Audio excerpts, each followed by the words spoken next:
বাসর রাতে জামাই ছাড়া আর কাকে আশা করব? তুই ফেরত যে তোর ভাইকে পাঠাবো। শোন, বাসর ঘরে শুধু জামাই থাকে না, বন্ধু বান্ধব থাকে।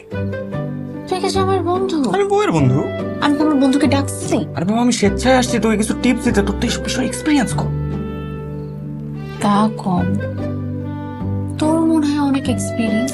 আমার এক্সপিরিয়েন্স কম হইলেও তোর থেকে একটু বেশি, মানে আমি যেটা বলি তুই শোন, ঠিক আছে? ভাইয়া, কি হলো, কাশি হয়েছে নাকি? কফ সিরাপ দিব? না, ওই মনে হয় একটু ঠান্ডা লাগছে। আরে এই মুহূর্তে অসুস্থ হইলে চলবে? আমি একটু বাইরে থেকে পানি খেয়ে আসি। আরে পানি খাইতে তো বাইরে যেতে হবে কেন? পানি তো ঘরেই আছে।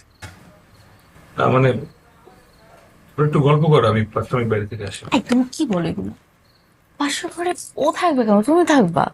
আরে না না, তোমরা তো বন্ধু মানুষ, আর একটু গল্প করো না, সমস্যা নাই, আমি আসি। এই আদম, এরকম জ্বালাচ্ছিস কেন? সমস্যা কি? যাস, টাকা পয়সা চালাইতে মজা লাগে, টাকা পয়সা দিয়ে আমি কি করব? ওর, তুই যাবি নাকি যাবি না বল? বসবি? হ্যাঁ, বয় না, বয় বয়। তুই যা, 5 সেকেন্ডের মধ্যে এখান থেকে কুদা হবি। যা। আরে 5টা মিনিট বসি, ভাইয়াই তো বললো। আম্মা, আচ্ছা যাচ্ছি যাচ্ছি।